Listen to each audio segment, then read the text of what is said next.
Olá, minhas amigas e meus amigos, tudo bem com vocês? Eu sou Gustavo Eugênio do CGE Consultoria e Estudos Jurídicos e hoje, pessoal, eu estou aqui de volta para continuar as nossas aulas do estudo da prova da OAB e da prova do concurso do TST, o Direito do Trabalho Descomplicado. Você já sabe que nós estamos aqui aproveitando que vai ter segunda fase da OAB e também brevemente também teremos o concurso do TST e você vai estudar para essas duas provas, pessoal.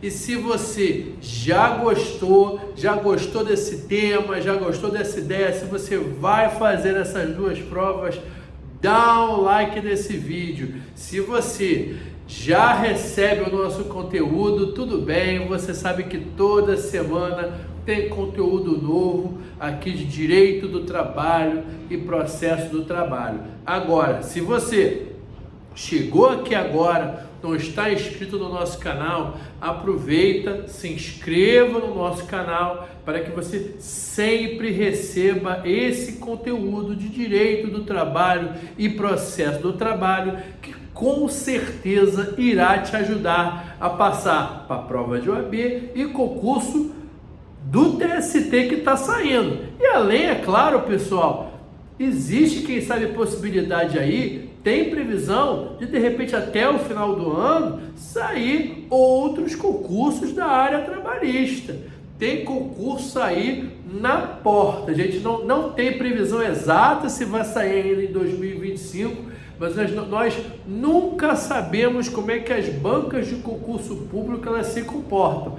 Elas, do nada, elas fazem a comissão, fazem o edital. Então, se prepare sempre com antecedência. E se você já achou esse conteúdo legal, esse conteúdo relevante, além de dar o like, compartilhe esse vídeo com a sua amiga, com o seu amigo que vai fazer a prova do OAB, que também quer começar a estudar, aproveitar e estudar para o concurso do TST e outras provas do TRT aqui por todo o Brasil, pessoal. Nesse direito do trabalho descomplicado, na aula de hoje, nós vamos conversar sobre o artigo 5º da Constituição da República. Gustavo, sua aula não é de direito do trabalho e processo do trabalho?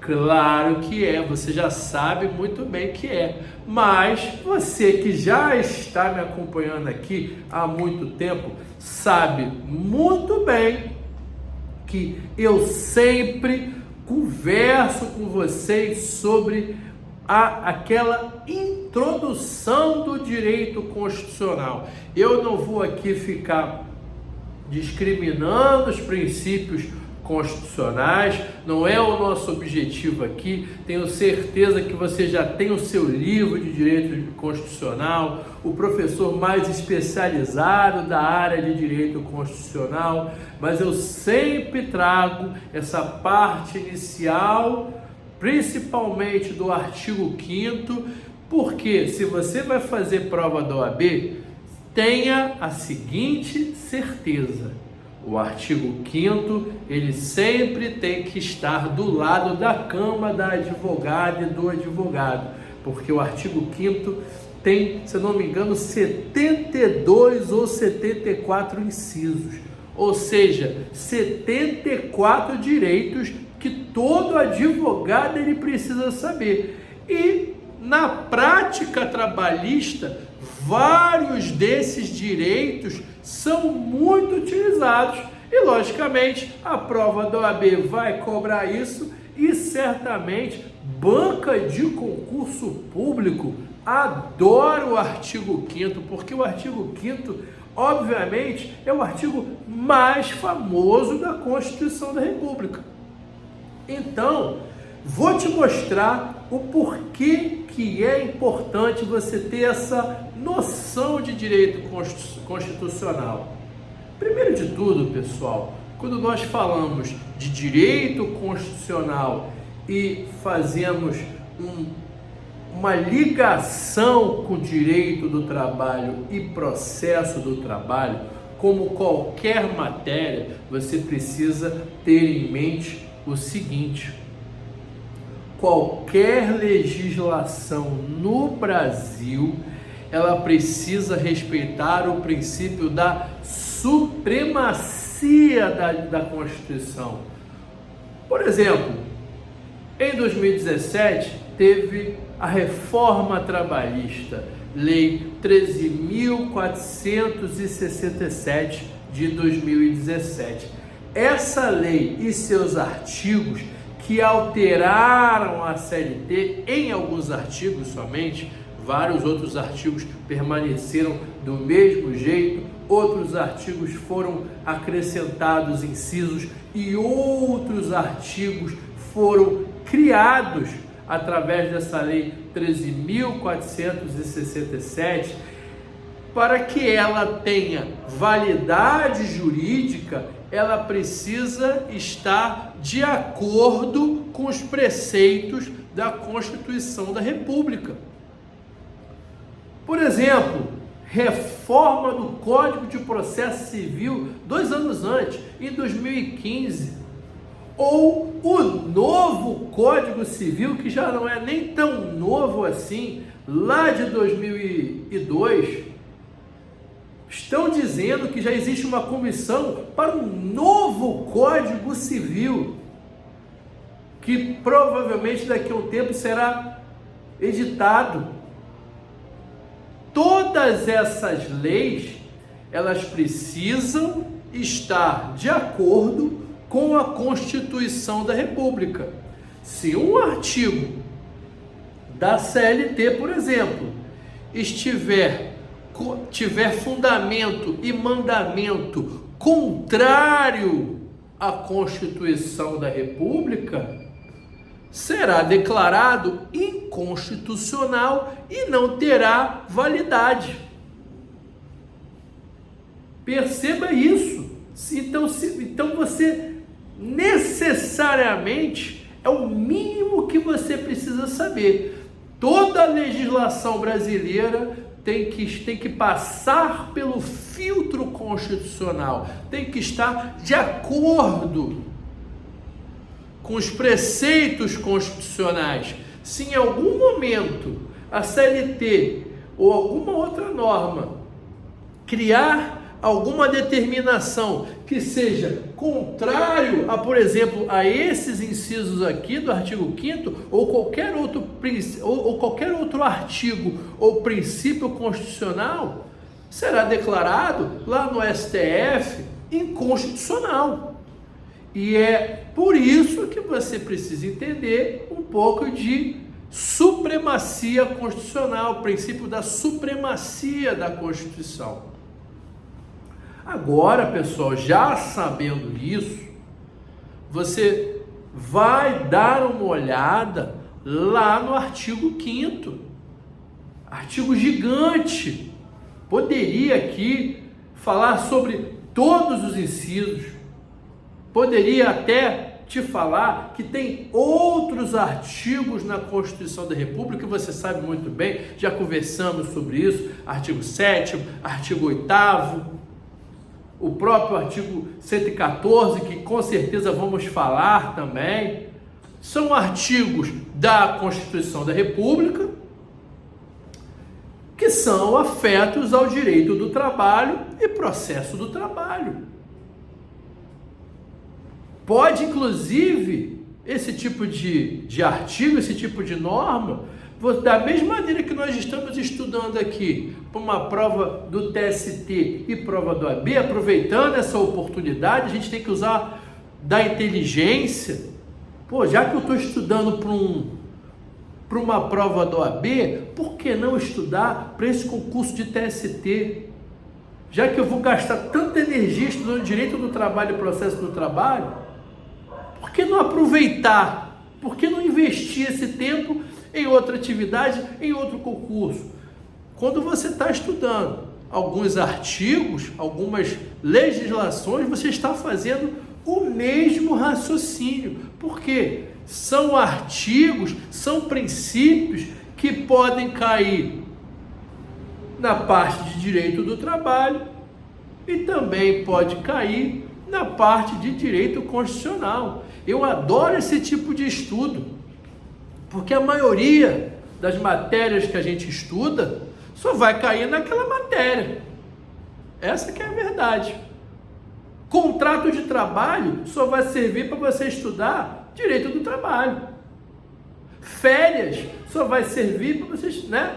Não vou nem falar férias, porque ainda pode cair aqui na parte constitucional, se o cara quiser apertar um pouco mais, mas tem certas matérias que não tem para onde correr.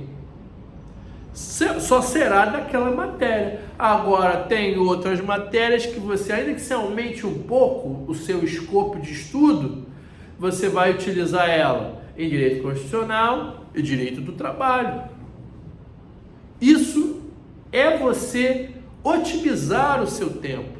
E o artigo 5º, ele tem muitos incisos que já caíram em concurso público, muitos incisos que já caíram também em prova de OAB. Por quê? Porque tem ali, em alguns momentos, a prática da advocacia, por isso que a prova da OAB vai perguntar. Em outros momentos, além da prática, também tem muitos princípios ali, muitos conceitos importantes, muitos institutos importantes que uma banca de concurso público também precisa perguntar para determinadas provas. E o artigo 5º, ele é maravilhoso para isso. E vou começar. Mas antes de começar aqui, eu não vou nem começar com o artigo 5º, eu vou até começar com o artigo 1º da Constituição da República. Eu vou tentar aqui ser bem resumido, só para quê? Eu estou aqui te dando norte, ó. Estuda isso, que isso aqui é o mais importante. Mas pega aquela outra parte periférica. Se eu falei artigo 5º, inciso 36, olha o 37 para ver se ele é útil para você. Se ele não for útil, passa por cima e vai. Pelo menos na parte de direito do trabalho, óbvio.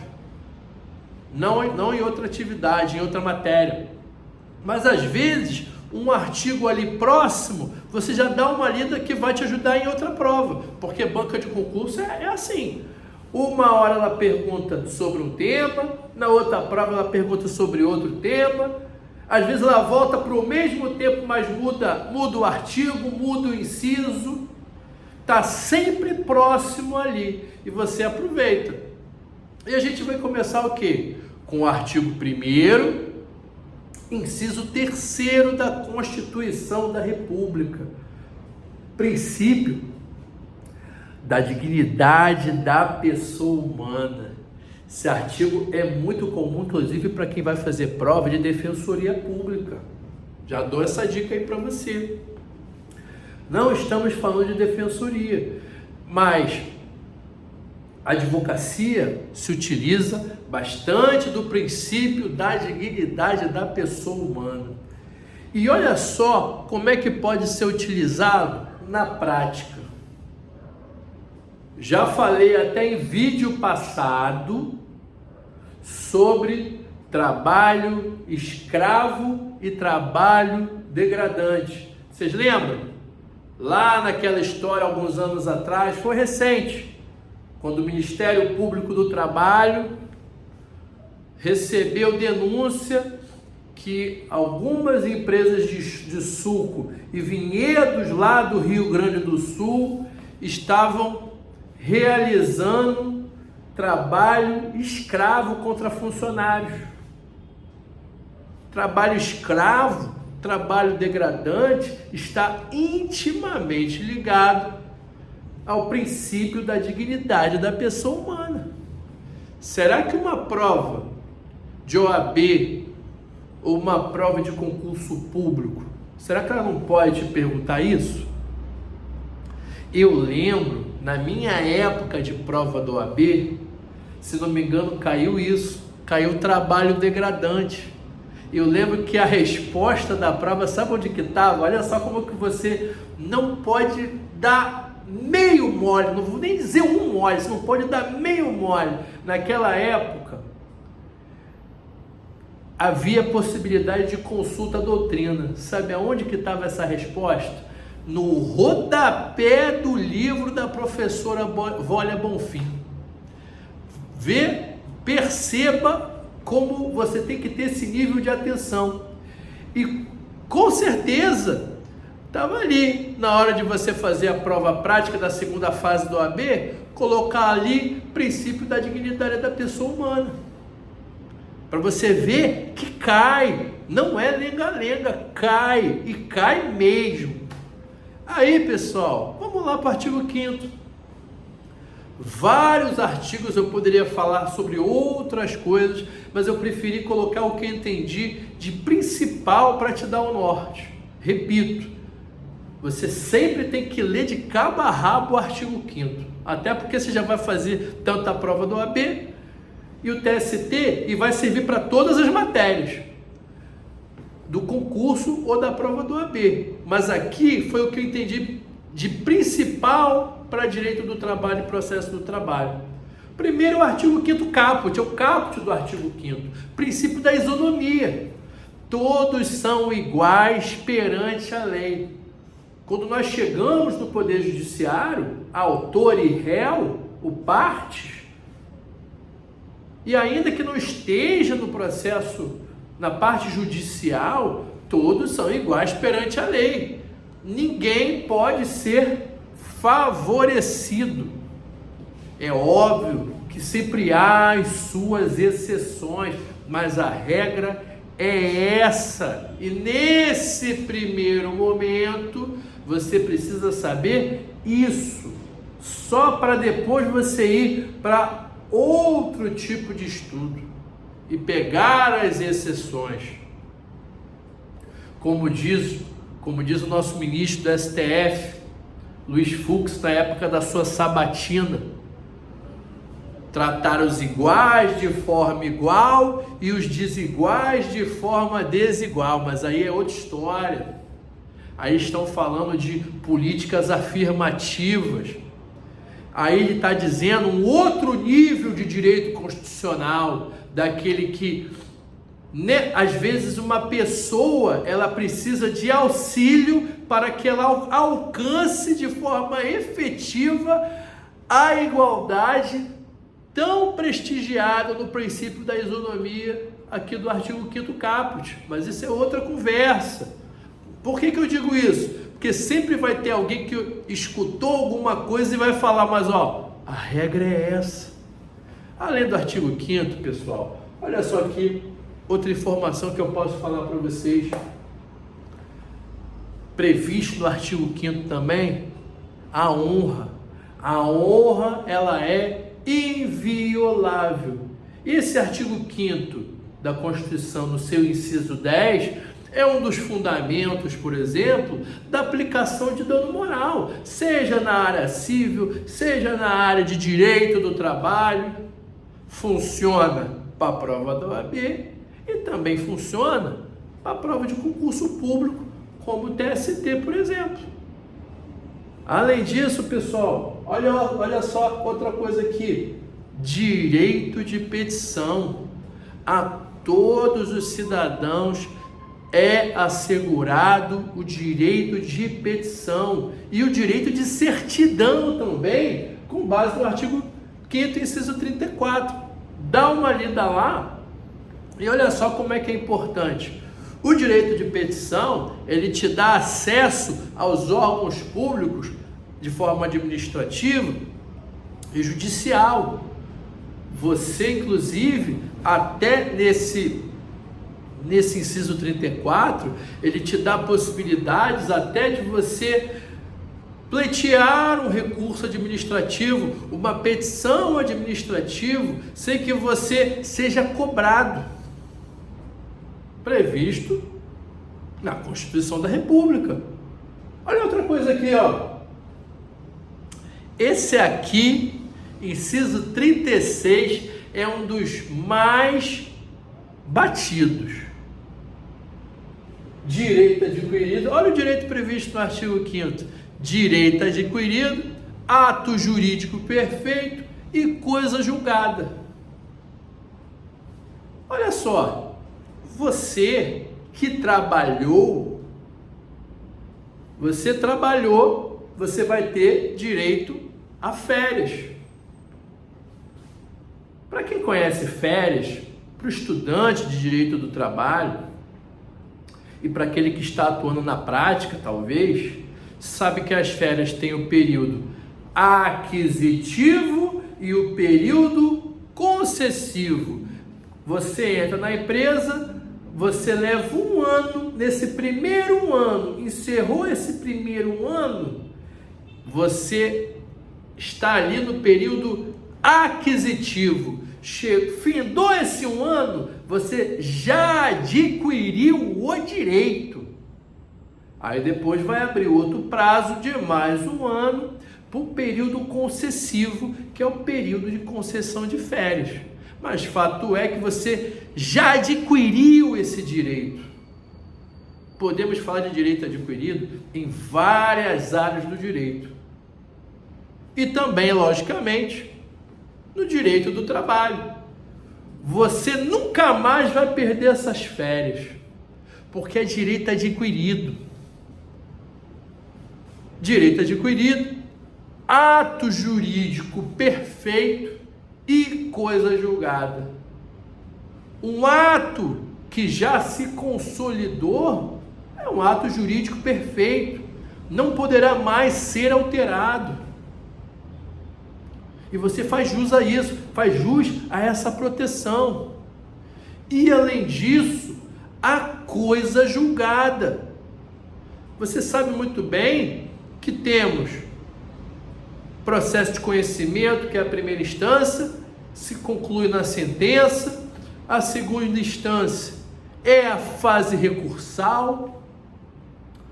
Quando encerrar todas as possibilidades de recurso, seja na primeira instância, na segunda instância, no TST ou no STF, depois que encerrar tudo ali e não houver mais recursos, ocorreu o trânsito em julgado e se formou a coisa julgada. O que foi decidido ali na última instância é o que vale. Na hora de você executar, por exemplo, uma condenação trabalhista, quando você for executar, você não pode colocar mais um assunto, senão a outra parte ela vai reclamar, está ferindo a coisa julgada. Ele só deu férias e 13º. E o exequente está cobrando multa do 477, não constava na sentença, multa do 477, ou constou na sentença e o tribunal reformou e tirou o 477, ninguém recorreu, transitou em julgado. Na coisa julgada, coberta pela coisa julgada, só está férias e 13º. Olha só como é que a coisa julgada é importante, meus amigos. Olha só. A advogado ou advogada, eles têm que estar atentos a isso. E é óbvio que isso pode cair numa prova de TST, como pode cair em prova da OAB também, com toda certeza. Além disso, olha só, outra coisa importante que o advogado precisa saber. Aqui, ó, é um 2 em 1 aqui, devido processo legal, previsto no artigo 5º, inciso 54, toda vez que o magistrado, o juiz, ele violar a lei, ele está violando o princípio do processo legal.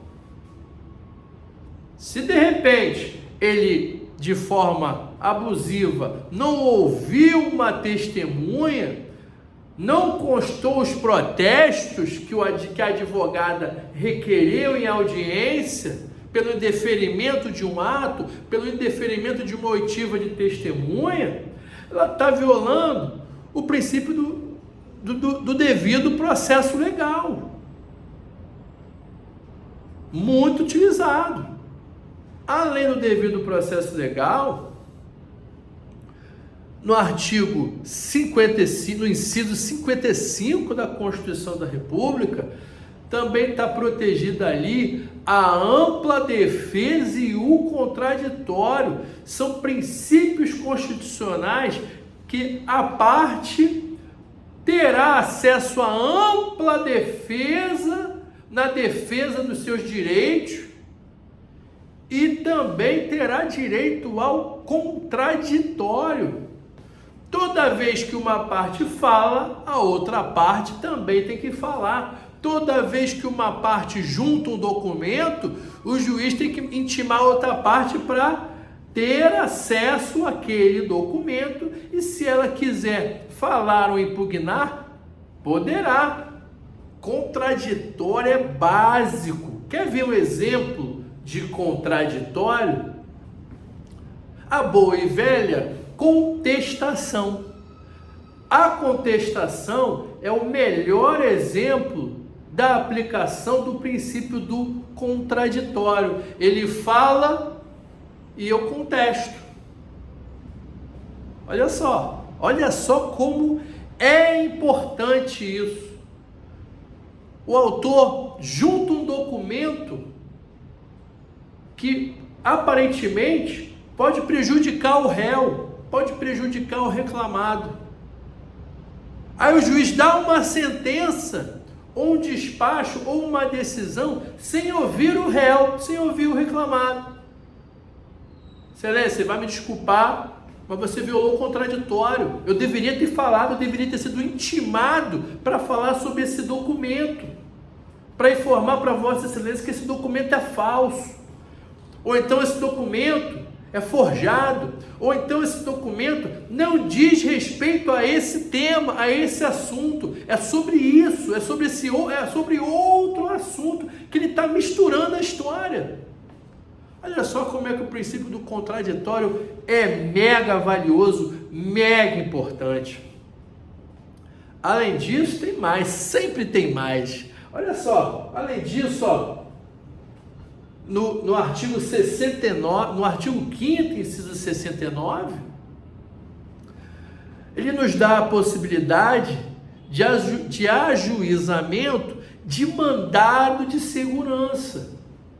Mandado de segurança, embora tenha uma natureza civil e seja um remédio constitucional, então para muitos poderia cair na parte de direito constitucional, até certo ponto pela sua natureza civil.